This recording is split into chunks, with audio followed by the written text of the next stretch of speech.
Hey guys, what is going on? So I don't know about you, but these last few months have been a whirlwind of emotion for me. Emotions that I am still sorting through.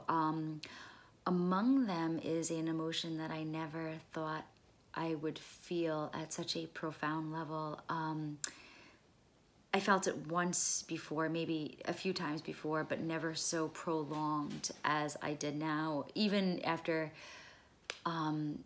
traveling to different places and everything, is that I lost a little bit of hope in humanity over the course of this. And it stemmed probably from being on social media a little too much, or just paying attention to the opinions of others that I didn't even know, or going on Twitter, which is just hell on wheels.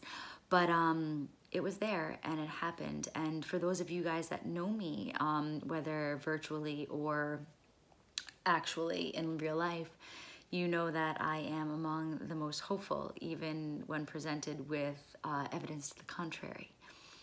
Now, because I am a hopeful human being and because I refuse to give up on humanity, I want to give us a moment to remind us of what humanity is, of what we as human beings are, and in our essence, what we do for one another, not what we do to each other, not what the harm we wish upon other people, but the kindness, the goodness, the generosity, the love that we are truly capable of, and that must be remembered, especially at a time like this.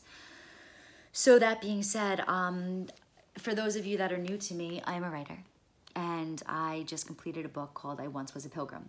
And in it, I speak about the pilgrimage I went on 3 years ago through India and the Middle East, and across the Balkans and Spain.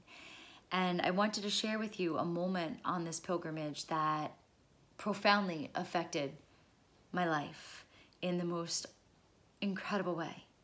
And it had to do with a man that I encountered at a restaurant who was a refugee from Syria. So I'd like to read to you from this section, just to maybe offer you a little bit of a hope that you might have lost during this whole thing. When the sky darkened and clouds came to cover the sun, I returned to the restaurant that Joanne and I first went, this time alone. American, I still like to dine before 10, a habit I've yet to overgrow. Sorry, I'm gonna return this. I'm gonna start this over because I'm still learning to read. All right, so ready? When the sky darkened and clouds came to cover the sun, I returned to the restaurant that Joanne and I first went, this time alone. It was still early in the evening. American, I like to dine before 10, a habit I have yet to outgrow.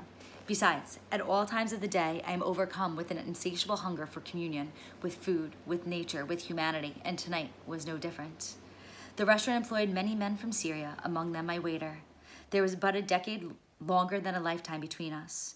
Like many men his age, rather than being forced to fight in a war he could not and would not believe in, he came to Lebanon so that he might still work to feed his family and survive. Knowing that my ears and heart were his, he sat on his haunches, delighting in stories of Syria, the beauty of his country, its food, and its people. He told me all this as if returning to Syria in a dream instead of the nightmare it has become.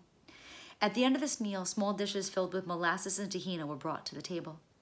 Swirling the two of them together, I asked the one question that I already knew in my heart to be true.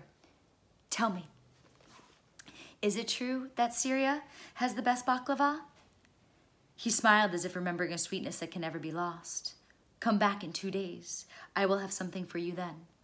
2 days passed and I returned to the restaurant. He waved and smiled as he moved down the street, escaping inside for only a moment and then returning with 2 boxes, one brown and one blue, in his hands. He smiled again and I trembled as he offered this gift. It was baklava from Syria. Never in the whole of my life have I received anything more meaningful. I wanted to say thank you, shukran, anything that might express gratitude for a gift that had shaken me to my very soul, and it still does. 3 years later, and I still go back to that time that I was given baklava from a refugee. I'm gonna keep on going, and we'll talk about it afterwards. But for this, there were no words. Instead, there on the street, I began to cry, just like I am now. He did too. Unable to offer anything in return, I offered him my arms, wanting to hold on to his kindness forever.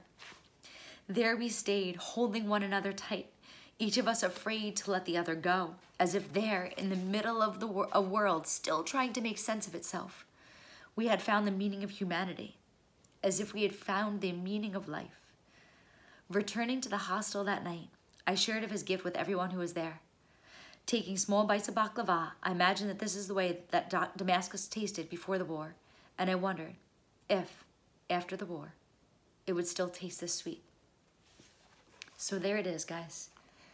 A small portion of humanity, a small example of what we can be for one another as humans, and something that we still strive to be. So get out there and talk to people, share something sweet, share an embrace, share your differences and your similarities. Do something that is going to remind you that not all hope is to be lost, and that there are so many things that could still be held on to, even through war, through famine, through disease, through plagues, through everything that wants to break us.